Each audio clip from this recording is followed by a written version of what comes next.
부산항 신항 7부두, 즉 서컨테이너 터미널 2의 5단계가 지난 5일에 정식 개장했습니다. 국내 최초 완전 자동화 항만이라 하는데요. 이 완전 자동화 항만이란 무엇인지, 정말 사람이 한 명도 없어도 잘 돌아가는지 부산항 신항 7부두에 대한 궁금증 알아보겠습니다. 네, 동명대 국제통상물리학과 우종균 교수 전화 연결돼 있습니다. 교수님 안녕하십니까? 네, 안녕하십니까. 예, 부산항 신항 7부두, 그러니까 서컨테이너 터미널 2의 5단계가 지난 5일 정식 개장을 했습니다. 이 개장의 의미가 어디에 있을까요? 네, 드디어 우리나라 최초의 완전 자동화 터미널인 신항 7부두 동원 부산 컨테이너 터미널이 개장했습니다. 이번 완전 자동화 터미널의 개장은 여러 가지 중요한 의미가 있는데요.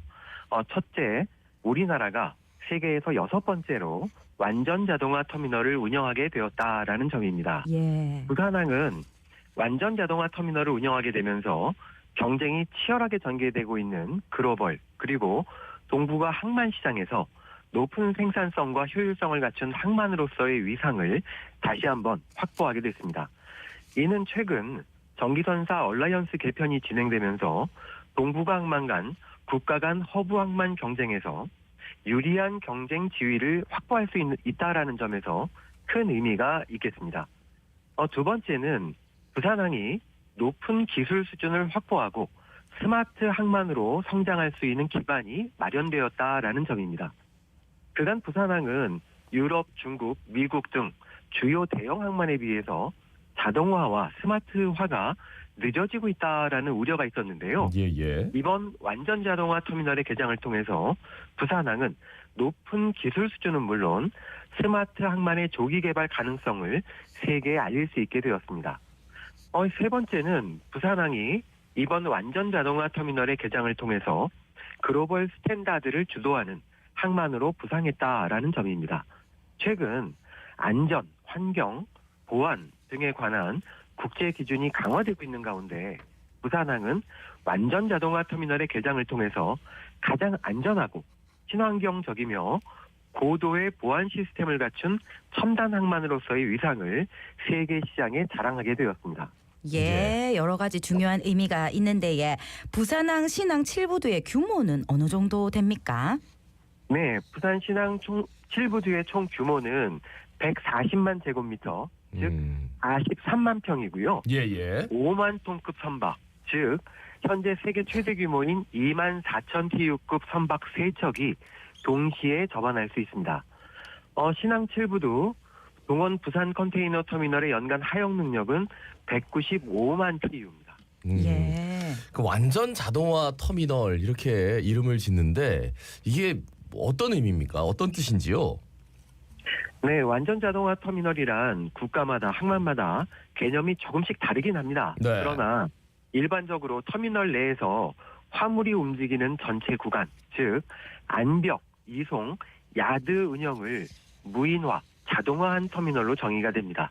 따라서 완전 자동화 터미널에서는 터미널 내에 사람이 없고 마치 거대한 로봇처럼 움직이는 터미널이다라고 말씀드릴 수 있겠습니다. 예. 그러면 부산항 신항 7부두에서의 하역 작업 과정이 어떻게 됩니까?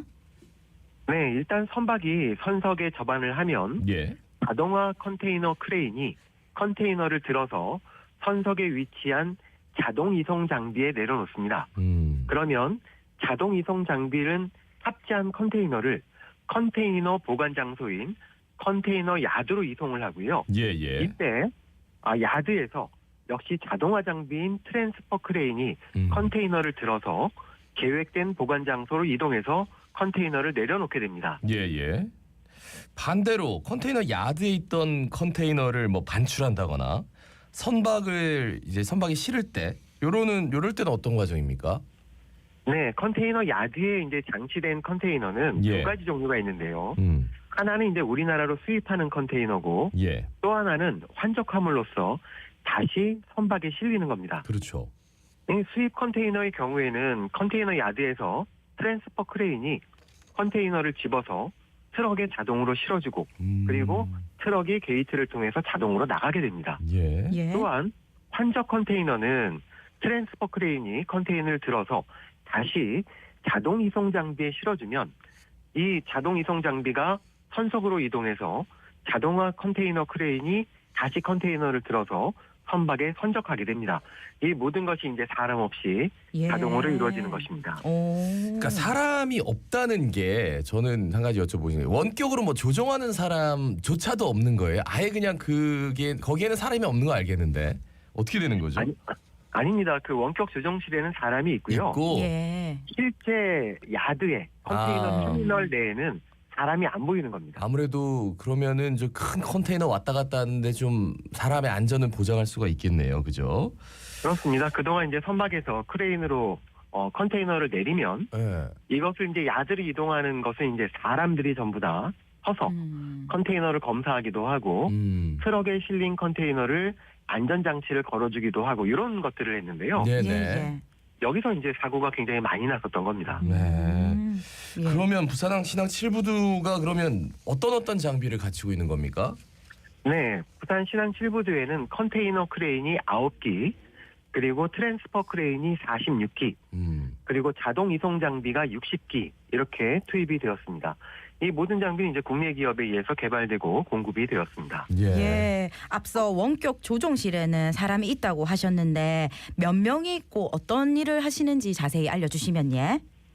네, 아까 말씀드린 것처럼 신항부두 7부두 예. 현장에는 사람이 없지만 그렇죠. 예, 예. 운영 사무실에서는 원격으로 크레인을 제어를 합니다. 기본적으로 부산 신항 7부두에는 9기 컨테이너 크레인이 운영되고 있기 때문에 상시 9명이 크레인을 원격 제어하고 있습니다. 예. 예. 완전 자동화 항만의 효과가 꽤 있을 것 같은데 좀 짚어주신다면요.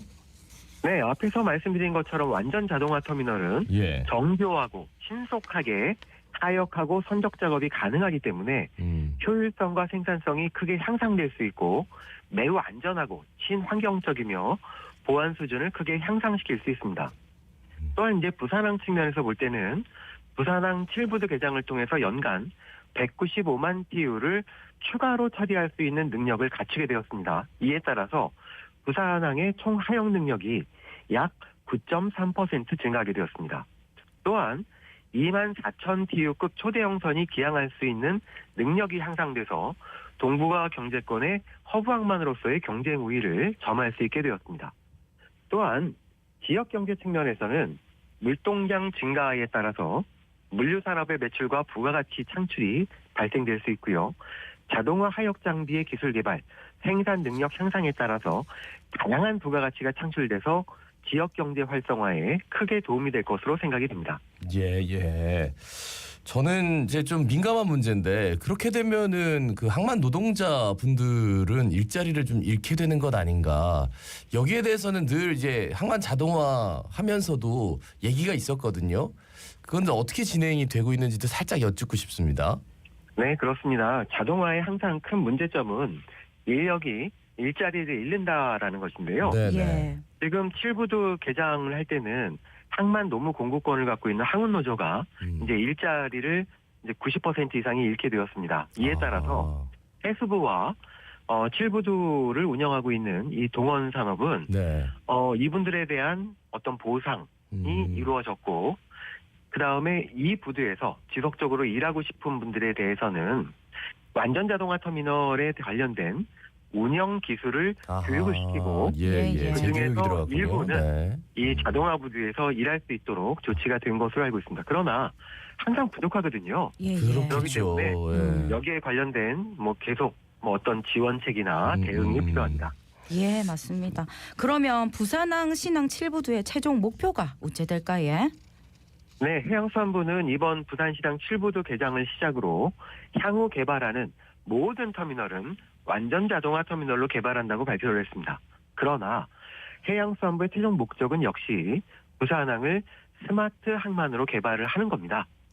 이제 스마트 항만은 AI를 활용해서 물리적, 하드웨어적 운영뿐만이 아니라 항만에서 발생되는 통관, 행정, 비즈니스, 교통, 운송 등 모든 분야를 고도화시킨 항만으로 이제부터는 소프트웨어 측면의 기술 개발과 인력 양성 등의 과제가 남아 있습니다. 예. 여기 말씀 오늘은 여기까지 들어야 될 것 같습니다. 고맙습니다.